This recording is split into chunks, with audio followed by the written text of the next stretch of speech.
네, 안녕하세요. 한쌤입니다. 오늘은 9월 18일 오전 6시 25분입니다. 주말 녹화는 오랜만이네요. 그죠? 음. 차트를 보기 전에 오늘은 그냥 이런저런 이야기를 조금 해드릴까 싶어요. 이제는 다 뇌피셜이고 다 소설입니다. 그래서 여러분들께 혹시나 국가적으로 여러분들이 정치적인 관념이 있으신 분들은 그냥 걸러 들어주시면 되고, 우리가 이제 제가 환율을 봤을 때 환율이 이제 떨어지면서 주가가 오를 수 있을 거다 이렇게 말씀 많이 드렸었어요. 보통은 통상적으로 그게 또 맞고요. 그리고 그렇게 생각했었었고, 그런데 이제 얼마 전이었죠. 한 1, 2주 정도 된 것 같아요. 환율이 이거 더 오를 수도 있겠다. 문제는 뭐냐면 일단은 한국과 이제 미국의 무역 협상이죠. 그래서 그 부분에서 투자에 관련된 부분들이 이제 굉장히 난항을 겪고 있습니다. 정치적인 관점을 가지고 계신 분들은 이제 이 정부, 저번 정부가 3,500달러 주기로 했지 않느냐. 근데 지금 와서 다 발뺌하는 거 아니냐. 그렇게 주장하는 분도 계시고, 통상적으로 투자를 할 때 우리는 대출로 이렇게 많이 이루어졌었어요. 그리고 있었었고, 그렇기 때문에 이번에도 그럴 것이다 생각하고 그렇게 할게 라고 했는데, 현찰로 내놔라 이렇게 돼버리면서 문제가 지금 상당히 심각해졌다고 좀 보고 있습니다. 상당히 아주 많이. 그래서 그렇게 되면 안 돼요. 큰일 나요. 어떤 느낌이냐면, 여러분들이 이제 뭐라고 해야 될까, 비상금이죠. 비상금을 전부 다 써버리는 겁니다. 어떤 일이 생길지 몰라요. 그 상태에서 여러분들이 이제 사건 사고가 생겼을 때 돈을 끌어다 쓸 수가 없는 겁니다. 네, 그런 상황인 거예요. 그러다가 이제 우리가 과거 IMF 때처럼, 그때 이제 그 외부에 이제 채권들이 많을 테니까 채권들이 만기를 돌아왔을 때 돈을 더 안 빌려주면, 연장을 안 해주면 채권을 못 갚으면서 이제 국가 부도가 나고 기업 부도가 나면서 IMF가 터졌던 거거든요. 그러면서 그걸 막아버리는 순간 이제 우리나라는 외환이 80%가 사라져 버리니까 방법이 없는 거죠. 그래서 저는 절대로 현금으로 줘서는 안 된다라고 주장을 하는 편이고, 생각을 하는 것이고, 차라리 그럴 바에는 그냥 그 관세를 맞고, 25%안 맞을 겁니다. 25% 전제 조건이 아마 이제 그 합성이 어느 정도 됐을 때를 전제를 할 거기 때문에 아마 50% 100% 때려갈 수도 있어요. 관세 보복을. 그러니까 최악의 경우 일단 우리가 한 발 물러나더라도 안 하는 게 좋지 않을까 싶은데, 그 얘기까지 가려면 지금 앞에서 이야기되는 소설들이 좀 많이 나오거든요.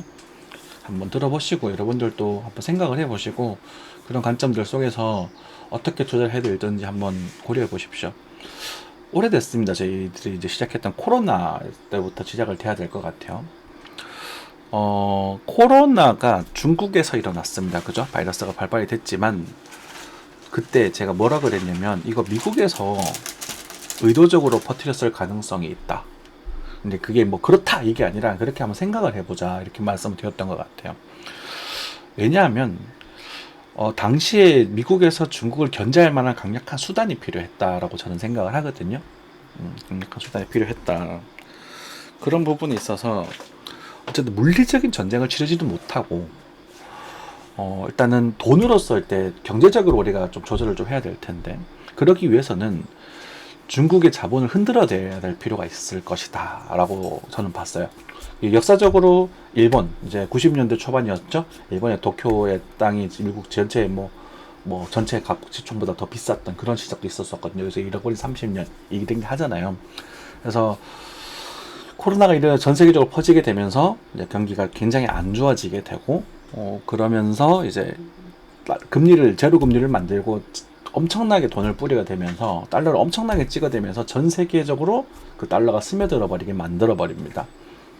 네, 0%와 달러 두 배에서, 과거 이제 코로나 이전에 20년인가 가깝게 터졌던, 10년인가 그 정도보다 최근에 그 코로나 이후 1년 동안 달러를 더 많이 비슷하게 찍어내 버려요. 그래서 물가가 급등을 하게 되죠. 예상했을 거예요. 그거는 누구나 경제를 아주 초보만 아셔도 그렇게 돈을 뿌리면 물가가 오른다는 걸 알 수 있었을 것인데, 그렇게 돼서 이제 미국인은 이제 그것을 잡겠다는 명분으로 금리를 아주 강력하게 올려버립니다. 5.5%까지 올려버리죠. 5.5% 여러분들은 별거 아니다라고 생각하실 수 있겠지만, 강남이나 이런 데는 월세가 5%가 안 나옵니다. 지방에 내려와야 겨우 5%가 나오거든요. 5%라는 금리는 어마어마한 금리예요.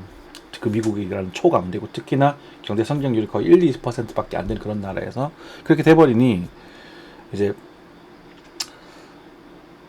전 세계에 있는 자본들이 미국이란 나라에 돈이 몰리게 되죠. 그러니까 달러가 퍼졌던 돈이 달러가 빠져들어오게 되는 그런 상황이 벌어지게 됩니다. 이제 그러면서 이제 미국이라는 나라는 과거 이제 빚이 엄청 많죠. 채권을 계속 발행해야 했었어야 되니까 빚이 많은데 금리를 올려버리니 그 채권의 이자를 감당하기가 어려운 수준에 이르게 돼요. 그렇다고 해서 채권을 금리를 낮춰버리면 신규 채권이 안 팔리게 되니까 이 돈을 빌려서 이렇게 돌려막기라고 하죠. 돌려막기가 안 되는 그 불가능한 상황이 생겨버리게 되고 그런 이제 심각한 문제가 생겨버리는 게 되죠. 그런 과정 속에서 이제 제가 이제 트럼프 대통령의 관세 협상이 극약 처방이다라고 얘기를 말씀드렸던 적이 있었는데 극약 처방을 하게 되면서 이 미국이라는 나라가 현금이 필요한 것 같아요. 현금이. 그래야 이제 그 부분 문제가 해결이 될 테니까. 그리고 그 자본을 끌어당기기 위해서 미국 증시를 급등하게 되었고 그걸로 이제 세수를 확보하게 되고 그걸로써 이제 미국이라는 나라는 강하다, 소비력이 강하다, 우리는 고용이 강력하다 하면서 이제 미래에 대한 투자를 하기 시작을 하죠. 투자도 하고 그죠? 그래서 트럼프 대통령의 전략이 미국의 입장에서는 잘못되었다고 생각하지는 않습니다. 미국이란 나라는 그렇게 했었어야 됐을 것이고 그래서 지금 약간의 극약 처방식으로 움직여지고 있고 그것이 과거 이제 패권국의 역사를 보면 100년들 주기로 이제 계속 돌아가는 현상이 생기게 되고 보통 패권국들이 마지막으로 하는 행동들이 이제 좀 나쁘게 말하면 동맹국 뜯어먹기 같은 그런 현상이 나타나거든요. 힘이 약해지니까 아울러 이제 전쟁 우크라이나 러시아의 전쟁 같은 경우도 저는 미국이 꽤나 연관되어 있다고 생각을 합니다. 러시아가 쳐들어간 건 맞지만 그것에 대한 명분과 그런 건수를 만들려고 계속 툭툭툭 입질을 했던 것도 사실이거든요. 나토 가입 부분과 이제 그 장기전을 끌고 가서 러시아의 힘을 빼버리는 것도 마찬가지였고 그래서 전략적인 그런 부분들이 있지 않을까라는 생각을 해봤어요. 자, 그것에 따라서 비트코인도 마찬가지고요. 비트코인을 가지고 이제 얘네들로 그 미국에 있는 자본들을 비트코인으로 모아서 이제 중국을 견제를 했죠. 과거에 비트코인은 중국 자본으로 움직였습니다. 하지만 지금은 미국의 압도적인 자본력으로 움직이고 있는 거예요. 달러들이 비트코인 많이 흘러가서 이제 돌리고 이걸로 이제 어쩌면 이제 그 트럼프 관련된 돈 세탁 관련 걸 수도 있겠죠. 그거지는 정확하게 원인은 파악을 못하겠습니다만 아무튼 제가 지금 이런 얘기를 왜 드렸냐면 그 부분 이제 그 관세를 해서 이제 수익을 땡기고 미국에 대한 안정적인 그런 세팅을 할 수 있는 게 거의 한계에 다다랐다라고 보고 있거든요. 무슨 말씀이냐면 지금 환율도 지금 환율이 올라버렸고 엔화는 큰 타이 없죠. 왜냐면 엔화는 지금 통화 스와프가 이루어져 있기 때문에 걔네들은 그냥 들려서 돌려갚으면 됩니다. 어차피 회복될 거니까 시간으로 그죠? 돈은 다 시간이 지나도 회복은 될 거거든요. 투자했기 때문에 그죠? 그래서 그게 현금이니까 문제가 되는 거지. 저희들도 여러분도 코인 살 때도 뭐라고 할까요? 무이자로 예를 들어서 대출로 제가 1억을 줘서 투자하십시오 했었을 때는 10년, 20년 뒤에 보면 되는 거 아닙니까? 회복될 겁니다. 그죠? 코인이 아니고 다른 제가 종목을 올려주면 10년 뒤에는 무조건 이득 볼 거야. 이득 안 볼 수가 없어. 본전 이상으로 나오겠죠. 그죠? 근데 그게 지금 당장 현금을 써버리니까 내 생활비가 부족해져 버리는 무슨 일이 생겼을 때 혹시나 무슨 사고가 났을 때 쓸 돈이 없어져 버리니까 집이 망가져 버리고 예를 들어서 집에 세를 대출을 갖고 있는 부동산 대출을 갖고 있으신 분들은 대출을 갚을 능력이 없어져 버리니까 부도가 나버리고 파산이 나버리고 그죠? 차압이 돼버리고 이렇게 된 게 경매로 넘어가 버리고 이렇게 되는 거잖아요. 그래서 이제 그런 부분들이 잠깐 얘기했었는데 그런 부분들이 있어서 장기가 왔다라고 보고 있는 부분이고 이제 금리는 떨어질 겁니다. 금리는 오늘 꽤나 많이 떨어질 거라서 아마 환율은 좀 진정되지 않을까 싶은데 이 통화 스와프도 이제 자체도 사실은 지금의 금리에 맞게끔 우리가 통화를 돌려주는 그런 거거든요. 보통은 그러니까 앞으로 달러가 떨어질 거니까 지금의 환율을 고정시켜버리면 걔네들 또 달러 또 이득인 거죠. 그래서 이 달러의 금리를 유지하기 위한 여러 가지 전략들인 것 같아요. 유로도 마찬가지, 엔화도 마찬가지고 그죠. 그러면서 이제 한국을 이제 사실 한국의 경제력은 중국과 굉장히 밀접해져 있기 때문에 옆에 있는 나라니까 어쩔 수 없어요. 밀접했기 때문에 한국도 같이 견제를 하게 되고 이번에 이제 잃어버린 30년에 대한 타겟이 한국일 수 있다 이런 말씀 몇 년 전에 드렸잖아요. 이제 그런 가능성을 계속 좀 안 좋은 그런 생각이 좀 듭니다. 많은 그래도 우리는 이겨낼 수 있을 거라고 생각을 하고요. 그리고 이제 어쨌든 넘어서 S&P입니다. 그래서 이번에 이제 미국에 대한 증시 부분이 이제 그 상승에 대한 한계에 도달한 것 같다라는 좀 말씀을 좀 드리겠고, 한계에 도달했다는 말씀도 이게 장기적 하락으로 넘어가는 건 아닙니다. 왜냐면 그럴 수 없는 이유가 차트적인 측면도 있겠지만 얘네들 투자를 다 받았어요. 맞죠? 일본에서 투자를 이미 확정적으로 받았어요. 그죠? 유럽에서도 받았어요. 그럼 그 돈 회복할 거고 이 투자 성공할 거 아닙니까? 실패하더라도 큰 타격 없잖아요. 그렇기 때문에 주가 상승할 겁니다만, 어쨌든 이제는 받았다는 건 결론이고 추가적으로 받을 부분들이 문제가 좀 생기고, 그 부분에 대해서 이제 대출을 갚고 저것저것 하는 상황에서 아마 옆으로 가는 이런 흔들리는 흐름들이 나타날 수 있고, 따라 빠지게 된다면 여기 정도까지도 빠질 수 있다, 이렇게만 생각하시면 될 것 같아요. 그런 관점들 속에서 비트코인도 똑같아요. 똑같이 우리가 도미넌스는 살짝 조정이 나오면서 알트코인 수합에 살짝 나오긴 했었지만, 사실 뭐 이더리움 도미넌스도 좀 빠지고 있고, 뭐 달러도 그렇죠. 달러는 사실 이 자리 이 아래를 달아보겠다라고 말씀드렸었어요, 그죠? 그래서 비트코인도 좀 빠지고 있고, 그러니까 비트코인도 그 부분에 있어서 지금 단기적으로는 여기를 기다리고 있는 게 맞아 보이고요. 그래서 이제 뭐 횡보를 하면서 얘도 살짝 막 이런 식으로 추세를 타면서 올라갈 수 있겠지. 그리고 이제 그 다음에 떨어질 때도 이때는 이제 그게 잘못하면 순간적으로 이렇게 부러지는 현상이 생겨날 수도 있습니다. 그래서 이런 것들을 해서 마냥 긍정적인 시각 바라보지는 마시고, 이거 지금부터는 조금 불안할 수도 있겠구나라는 관점을 조금 가지시면서 우리가 계속 막 무지성 풀매수보다는 조금 보수적인 투자를 하시는 게 좋지 않을까 싶어요. 그 시장 차트적인 부분들은 계속 말씀을 좀 드리겠습니다만, 그래서 그렇게 말씀을 드려왔었었고, 이 구간에서도 이 추세가 깨지면 도망가셔라라고 수도 없이 말씀을 드렸거든요. 근데 깨졌는데도 계속 들고 계시더라고. 이해가 안 돼, 이런 부분들은. 그러니까 그냥 먹여드렸잖아. 입에 탁 먹여드렸거든. 근데 안 해요. 안 토해내버린단 말이지. 그죠? 그럼 난 여기 메인으로 볼 거다. 결국은 돌아섰네. 어떡할 거야? 여기 반동 나오고, 그때 적당히 먹으면 돼. 소비중으로 먹는 게 중요하거든요. 그 비중으로는, 그래서 우리는 관리가 중요하고 차트만 분석해서 뭐 매매를 하실 수도 있겠지만, 그 부분은 완벽하게 한계가 존재합니다. 차트의 적중률은 100%가 되지 않는 한 이 관리를 못하게 되면 무조건 영에 수렴하게 돼 있어요. 그 무조건입니다. 무조건. 네. 90% 이상이 명예 수렴하게 되어 있습니다. 여러분들 옆에서 누가 대박 났네, 원효띠 어쩌고저쩌고 하는데 저는 그거 믿지 않거든요. 그 대부분 이제 다른 방법, 올바르지 않은 방법으로 수익을 가져가는 방법이 굉장히 많아요. 레퍼럴이라던가, 그럼 이제 양방향 매매라든지, 이제 이런 것들 이거 업비트도 조작해서, 에디터로 조작해서 수익을 좀 극대화시켜서 보여줄 수 있거든요. 그런 것들처럼 바꿔서 보여주는 경우가 굉장히 많다라는 부분도 말씀 좀 드리겠고, 그래서 여러분들이 차트를 보면서 흐름을 견적을 내드리는 것도 마찬가지겠지만, 제가 말씀드린 것 중에서 그 비중에 대한 설정을 가장 중요시 여겨줬으면 좋겠다라는 부분입니다. 일단은 지금은 딱히 볼 게 없어요. 볼펜점인데 하단위 거래가 살짝 증가돼서 기술적 반등도 살짝 나올 수 있겠지만, 기술적 반등은 기술적 반등이 지나지 않을 가능성이 좀 더 높고요. 일단은 보미너스 같은 경우도 볼린저 밴드 상단을 치게 되면서 약간의 조정이 나왔으면서 알트코인이 살짝 순환매, 그리고 좀 관심 있게 봤던 종목들, 여러분들이 공개적으로 말씀드렸던 종목들, 그리고 그조차도 타점까지 말씀드렸고, 그 타점도 일부 상승을 했잖아요. 그래서 그런 거 챙기시고, 이제 챙겨놓고 이제 로스컷 세팅 해두시면 됩니다. 그리고 매매는 그렇게 하셔야 돼요. 아시겠죠? 그게 매매입니다. 투자는 그렇게 하시면 안 되죠. 여러분들 자녀분들에게 투자를 하죠. 어쩌면 그것도 일종의 투자 아니겠습니까? 우리 자녀가 잘 되기 위해서 공부시키고 좋은 거 입히고 좋은 거 먹이고 하는 게 투자잖아요. 그럼 그것들은 내가 당장 이득을 보고 하는 거 아니잖아요. 정말 미래에 잘 됐으면 하는 마음으로 길게 보고 하는 거잖아요. 투자는 그렇게 하는 게 아니지만, 그 매매는 타이트하게 하셔야 돼요. 타이트하게. 그죠? 아무튼 그래서 일단은 볼린저밴드 상단에서 일단 조정이 나왔었지만, 일단 한 번 더 올라갈 가능성이 좀 높아 보인다라고 생각하시면 될 것 같아요.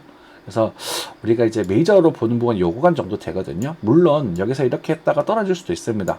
떨어질 수도 있는데, 이 범위에서 떨어질 때는 비트코인의 움직임을 좀 민감하게 봐야 될 필요가 있거든요. 코인 시장에서는. 그래서 지금 코인 시장이 떨어지면서 도미넌스가 빠지는 건 최악이죠. 그죠? 그래서 비트코인이 좀 오르면서 도미넌스 올라가주면 좋겠는데, 그 가능성이 있을 만한 자리가 아까 전 우리가 비트코인 가격으로 쳤을 때 요 아랫자리가 조금 매력적으로 느껴지는 부분이고요. 그리고 지금 앞의 흐름과 뒤의 흐름은 좀 다릅니다. 그래서 파동 교대 법칙에 따라서 뒤의 부분은 다소 다르게 등장할 가능성, 어쩌면 최악의 경우는 새로운 임펄스 웨이브의 시작의 가능성도 존재를 합니다. 그럼 이렇게 되면 더블로 진행이 되겠죠. 그죠? 그다음에 이제 더블 되고 올라가면 이제 뭐 지금 제가 완성되면서 그냥 ABC%, 큰 ABC로 종가가 마감이 되고, 그죠? 그래서 돼서 올라가면 이제 저는 이제 엔딩 다이고널이라던가 뭐 일레파드 5파에 대한 관점들을 열어두면서 진행을 하겠죠. 그리고 뭐 안 좋은 얘기 드렸지만 좋은 얘기도 드려야 되겠잖아요. 그죠? 우리가 이제 비트코인 입장에서는 여기서 이렇게 흐름이 진행됐다는 건 여기 구간은 장기적으로 매수를 할 수 있는 좋은 구간이 될 수 있어요. 이때는 이제 정말로 이때는 또 한 번에 새로운 알트코인 시장이 열릴 수 있는 부분이거든요. 물론 우리가 보고 있는 뭐 몇몇 종목들은 과거에 우리 설거지가 당했던 종목들이기 때문에 크게 뭐 힘을 못 낼 수도 있겠지만 걔들 생태계가 또 솔라나처럼 또 일어날 수도 있는 것이고, 그리고 새로운 종목들 막 등장할 수 있는 이때는 이제 정말로 알트코인의 시장이 연출되지 않을까라고 보는 부분이고, 이때도 무지성 매수가 아니라 그 적정한 타점과 적정한 비중을 가지고 하시면 아마 큰 수익을 가져가실 수 있는 시장. 이게 26년이 제가 하락일 것이다라고 말씀드렸는데 뭐 하락일 수 있습니다. 근데 26년 이제 하반기부터 또 27년, 8년, 9년 넘어갈 때는 또 횡보를 하면서 이제 어쩌면 이제 변동성이 생기면서 많은 사람들이 또 타점만 잘 잡으면 돈을 벌 수 있는 그런 시장이 연출될 수 있겠죠. 왜냐하면 지금 구간은 사실은 25년은 고점에서 시작을 했기 때문에, 고점이죠, 그죠? 고점에서 시작을 했기 때문에 큰 수익을 바라보기는 힘들었던 시장이에요. 특히나 알트코인이 많이 빠져버렸고요, 그죠? 일부 알트코인들은. 그래서 우리는 그 와중에 수익 좀 가져가셨다면 그걸로 만족하시면 될 것 같고, 그죠?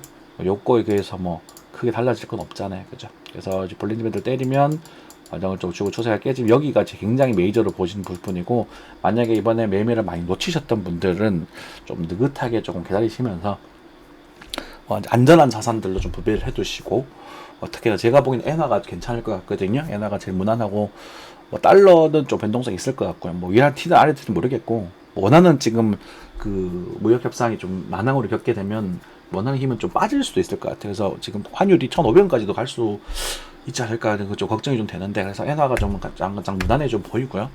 뭐 피해 있던지 아니면 뭐 그냥 떨어져 있는, 지금 많이 떨어져 있는 고배당주들 있죠.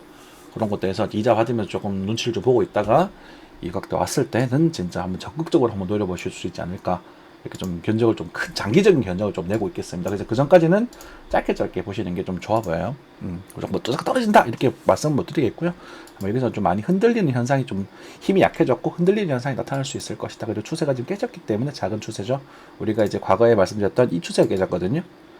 그죠? 이 추세가 깨지고 나서 그때도 제가 쇼 이야기 드렸던 부분인데, 우리 약해진 추세를 좀 건들고 있는 부분이라서 일단은 큰 흐름상 요런 관점이죠. 이렇게 ABC 이렇게 가서 고점을 넘기고 빠질 것인가, 아니면 여기서 건드려 대고 이렇게 다지면서 올라갈 것인가, 이 큰 두 가지 뷰 정도를 생각하고 계시면 좋을 것 같습니다.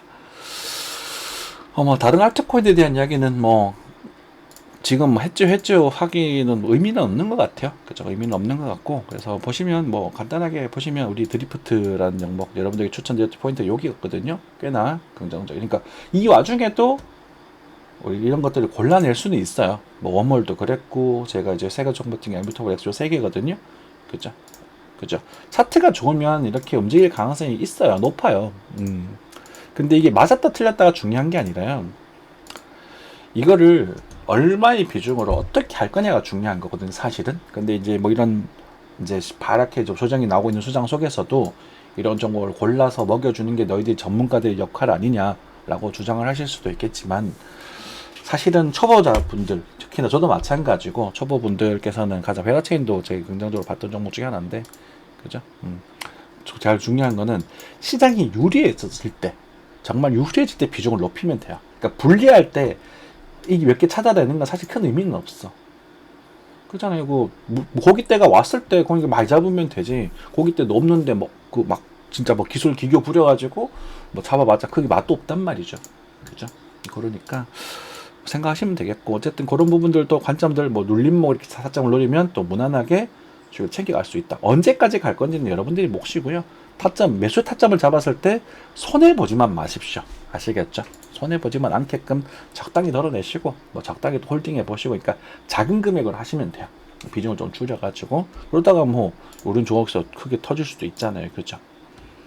그래서 뭐 지금은 얘네들이 이제 이런 형태의 그 흐름이 나타날 수 있으니까 얘네들이 다시 선도주가 돼서 얘네들이 나중에 수익으로 만들어져서 나중에 다시 건시장에 돈을 들어올 수 있게끔 그걸 기대를 하고 여유롭게 조금 기다려 보시면 좋지 않겠나 싶습니다. 잘못 매매하시면 이렇게 됩니다. 초세 깨지면 무조건 정리하세요. 가든 더 가든 말든 그거 딴 거 관심 없고요. 초세가 깨지면 그냥 다시 한다. 이게 참 중요한 얘기인데, 그죠? 오늘은 좀 다른 이야기를 좀 해봤습니다. 차트적인 측면들은 다시 월요일, 화요일 아침 되겠죠. 그 화요일 아침부터 다시 또 이야기를 해드릴 수 있도록 하겠고요. 주말 남은 주말 잘 보내시고 항상 시청해 주셔서 너무너무 감사드립니다.